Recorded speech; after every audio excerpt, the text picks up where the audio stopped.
Je vis, je rêve, j'invente, je mens, même vous m'adorez. Qui suis-je? Je suis un humoriste. Mesdames et messieurs, honorables membres du jury, chers téléspectateurs qui me regardez sur votre écran, je ne vous promets malheureusement pas ce soir de vous faire rire aux éclats, mais comme l'a dit le président du jury, il y a des mots qui sauvent, qui procurent de la joie. Eh bien, aujourd'hui, je vous en citerai quelques-uns. Le rire est le saut du possible dans l'impossible.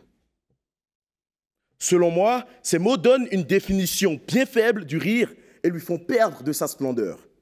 Avant de me justifier, je souhaite que nous nous entendions sur quelques éléments.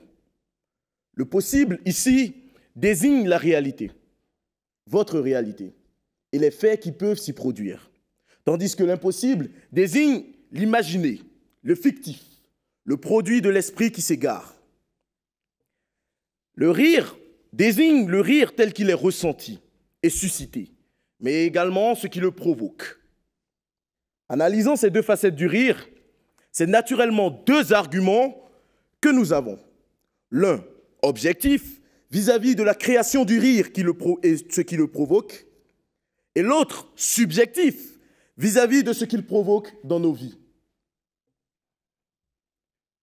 L'humour, mesdames et messieurs, n'est que fantaisie. Limiter la définition du rire à un saut du possible, du réel dans l'impossible, est une erreur, car le rire naît de l'impossible et est possible sans le possible. Tout d'abord, et dans bien des cas, quand il veut susciter le rire, le travail de l'auteur ou de l'humoriste commence par un travail d'imagination au cours duquel il utilise son esprit pour mettre en scène des faits et des personnages qui n'ont rien à voir avec notre réalité. Nous l'avons défini plus tôt, l'impossible est l'imaginaire, le fictif, le produit d'un esprit qui s'égare.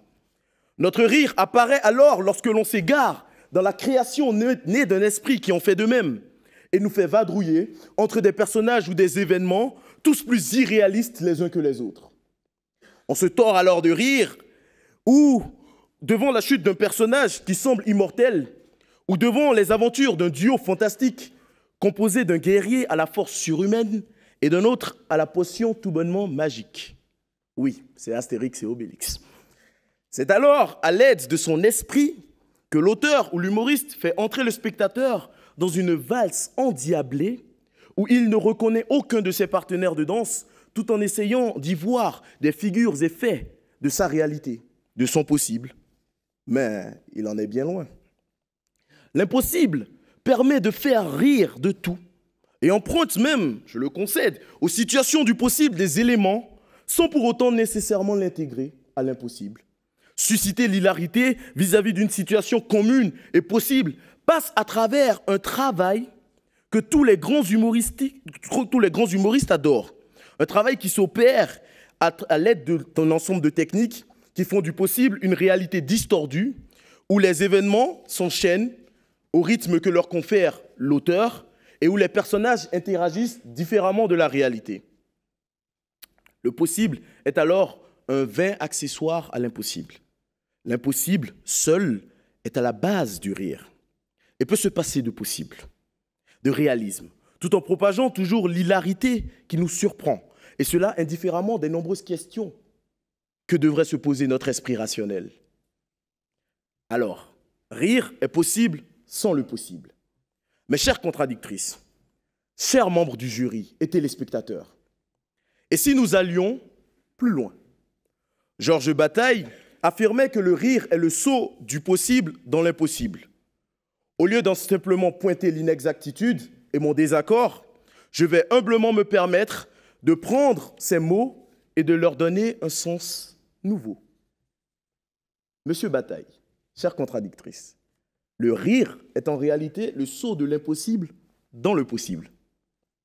Prenez, mesdames et messieurs, de vos esprits le souvenir de votre dernier éclat de rire.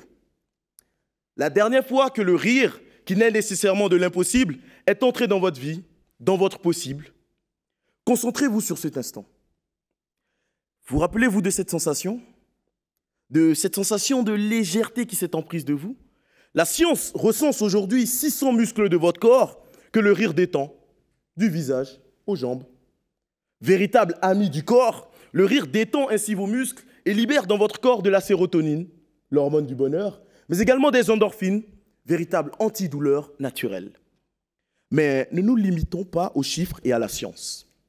Humainement, émotionnellement, entre nous, rire, ça fait un bien fou.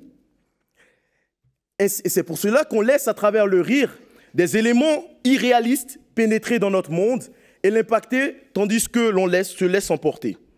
C'est la transcendance d'un monde fait d'impossible qui s'introduit dans notre possible pour accorder une pause à l'homme. Personnellement, par exemple, j'aime bien ponctuer mes journées de fou rire, passer du temps avec des gens qui le suscitent et qui me permettent au quotidien de toucher du doigt ce sentiment de légèreté qui accompagne le rire et qui reste bien après son passage. Vous conviendrez avec moi que rire permet de s'oublier, de tout oublier, et le temps d'un instant, d'entrer en communion avec sa personne et de lâcher prise. Cela est presque impossible dans la vie de tous les jours. Alors je ris, car quand je ris, je ne suis plus moi. Mes douleurs ne sont plus les miennes. Mes souffrances deviennent moins insupportables. Rire nous permet d'oublier notre stress, nos misères, et de nous abandonner à ce sentiment qu'il procure. Quand nous rions, nous nous évadons et pouvons essuyer nos larmes ou en couler quelques-unes le temps d'un fou rire. C'est pour cela que j'adore rire et que j'essaierai toujours de propager ce rire autour de moi. Aujourd'hui, mesdames et messieurs, membres du jury, je vous conseille d'en faire de même. Profitez de chaque petite occasion que la vie vous donne de rire ou laissez un sourire sur un visage, que ce soit le vôtre ou celui d'un autre, car cela peut changer une vie, comme la vôtre. Car le rire nous permet de nous élever loin de notre possible. Le rire est le saut de l'impossible dans le possible, dans notre réalité. Et nous nous devons de le perpétuer, car il embellit notre réalité qui, comme chez les enfants, dans notre réalité, notre possible, qui, comme chez les enfants, a le rire qui n'est jamais très loin des pleurs.